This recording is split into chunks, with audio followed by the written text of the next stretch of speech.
નમસ્કાર, આપનું સ્વાગત છે BS9 TV ન્યૂઝ ઉપર અને હું છું આપની સાથે કાજલ સુવા. રાજકોટમાં જે કૃષિ મેળાનું આયોજન થયું છે ત્યાં ખૂબ મોટા પ્રમાણમાં અનેક સ્ટોલો આવેલી છે. પછી રાસાયણિક દવાની હોય, ઓર્ગેનિક દવાઓ છે, જંતુનાશક દવાઓ, સાથે સાથે ખાતર, અલગ અલગ ઓર્ગેનિક ખાતરો છે, બિયારણો છે અને અલગ અલગ કૃષિ સાધનો પણ આવેલા છે. ત્યારે સ્ટોલની મુલાકાત લેવા માટે મોટા પ્રમાણમાં ખેડૂતો પણ આવી રહ્યા છે અને રાજકોટ છે એક ખંભાળિયાથી ખેડૂતો આ કૃષિ મેળાની મુલાકાત લેવા માટે આવ્યા છે. શું નામ છે તમારું? લક્ષ્મણભાઈ કાનાભાઈ ભાટિયા, અને ખંભાળિયાથી આવ્યા છો, ગામ કયું તમારું? ભંડારિયા. રાજકોટના આ કૃષિ મેળાની મુલાકાત લીધી છે, શું જોયું, કેવું લાગ્યું? હા, બહુ સારું લાગ્યું.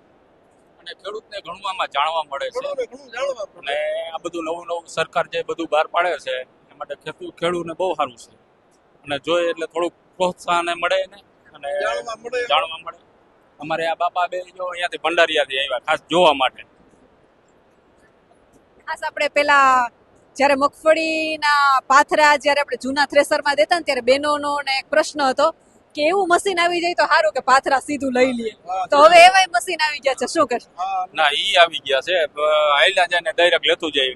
મજૂરની બચત થાય છે અને અત્યારે મજૂરનો પ્રશ્ન બહુ છે ને આ બહુ સારું છે. આ બે ત્રણ કંપની જે બનાવે છે બહુ સારું છે, ખેડૂત માટે બહુ સારું છે. આ વખતે મજૂરી કેવી કરાય? મગફળી ભેગી કરવાનો ને શું ભાવ આવતો? બહુ વધરી અને માંડવી પરલી ગઈ, ભાવ આવતા નથી. શું મજૂરી માંડવી ભેગી કરવાની શું મજૂરી? પાંચો હલર ના હાથો 1000 દેતા નહોતા જડતા માણસો. અને ભાવ છે કઈ નહીં. માંડવી પડી ગઈ કારી, ડુસા બગડી ગયા, માલ ને કઈ નાખવાનું રહ્યું નહીં સારાનું. આ વખતે શિયાળુ પિત્તમાં કાપ કરીને 2-3 વીઘાની જુવાર વાવી હશે? હા હા, જવારે વાવવી પડે, પછી વેસવાનું વાવવું પડે, આપણે ખાવું જો હે ને. બસ આ ઘણી મળી હો માહિતી. બધા હલરું બલરું બધા જોવા ઘણું મળ્યું. ઠેસર છે. હા હા, ખેડૂતને ઘણું જાણવા મળે ને. હા, એને કેવું બહુ સારું હતું, બહુ ભૂલ કરી નાખ્યા જોવા અને મુલાકાત લીધા જેવું છે. હાથ જોવા માટે બાકી કોઈ છોકરાને લેવું હોય તો તમે ત્યાં લઈ આવું. બાકી તો હવે આમાં શું છે, બધી બુકવારી છે, આમાં લાગત તો લઈ ના તો શું આમાંથી કઈ ગયમું લેવું છે? હા હા, ઘણું સારું દેખાય. કોઈ ઠેસર ને કોઈ તમારા ગામની આજુબાજુમાં જે થ્રેસર વાળા છે હજુ જૂના થ્રેસર હાકે છે, આ ટેકનોલોજી વાળા થ્રેસર લેવાનું એ થ્રેસર વાળાઓને સલાહ દેવો કે ગામમાં લઈ આવો. હા હા, ગઈ સાલ અમારા ગામમાં ઘણા નવા આવ્યા ઠેસર. પાથરા ઓટોમેટિક લઈ લે એ થ્રેસર આવી ગયા ગામ? હા હા, એ આવી ગયા. શું ભાવ લે 1 કલાકનો? ઈ તો 800 800 900 લી. 10 વીઘાની મગફળી કાઢવી હોય તો એ થ્રેસર કેટલો ટાઈમ લે અને શું ભાવ હોય? એક વીઘામાં લગભગ મારા અંદાજ પ્રમાણે 2 કલાક 1600 રૂપિયાનો ખર્ચો આવે વીઘામાં. આ ઓટોમેટિક જે અત્યારે જે ચાલુ થયા ને ખેડૂત માટે બહુ લાભદાયક ને સારી છે.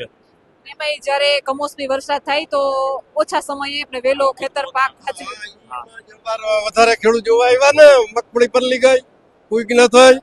આ ઠેસર હોય, પાથરા લેતો જાય તો આ કામ કરે ને. માલ ના સારા બગડી ગયા, મગફળી કારી પડી ગઈ. બહુ જાજો ફાયદો થયો. કેસર આવતા છે ને ખેડૂતને બહુ મહેનત ઓછી પડી ગઈ. હજી એક પ્રશ્ન છે, આપણે કહેતે બધી વાતના મશીન આવી જશે, મગફળી વીણવાનો પ્રશ્ન છે, આવે છે મશીન? હા, એ રાજસ્થાનમાં મેં જોયું હતું, યુટ્યુબમાં હું જોતો વિડીયો, તો એ વીણવાનું ચાલુ છે એને. પણ આપણે અમારે તો પથ્થરવાળી જમીન છે એટલે અમારે 99% સક્સેસ નહીં થાય. બિકાનેરનો મેં વિડીયો જોયો તો એ ભાઈને મેં ફોન કર્યો હતો, તો એ એમ કહેતા હતો રેતાળવાળી જમીન હોય ને તો જ એ સક્સેસ છે, આમાં એ કે નથી થતું. કાકરા વીણવાના મશીનની જરૂર છે? ઈ તો જરૂર છે, એ આવી ગયા. કાકરા વીણવાના આવી ગયા મશીન. હવે બહુ ખેતરમાં કાકરા રહ્યા નથી. આ તો શું છે કે પલટી ખેપા મારો તો તમારા વિડિયા કાયમ જોઉં છું. તમારા વિડિયા કાયમ જોઉં, કાજલભાઈ સુવા. આભાર આપનો. અને ખંભાળિયાના ખેડૂતો કેટલા એવા છે અને ગુજરાતના મોટા ભાગના ખેડૂતો એવા છે કે જેમનો ઘાસચારો આ વખતે પલળી ગયો છે. હા, બહુ બગડ્યો ને. અને હવે મગફળીના ભાવ અત્યારે કેટલા મળે છે ખંભાળિયા માર્કેટ યાર્ડ?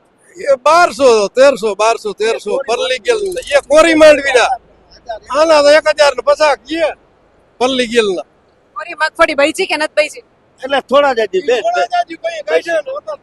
વરસાદ થઈ ગયા 10 વીઘાની બસાવી ગયા હોય ને 20 વીઘાની 10 વીઘામાં બ્યાણ રાખવા જેટલી બસ ઓલી તો પટલી ગઈ હાલે નહીં કારણ કે બટા જાય એટલે ઉગવાની નથી માથું.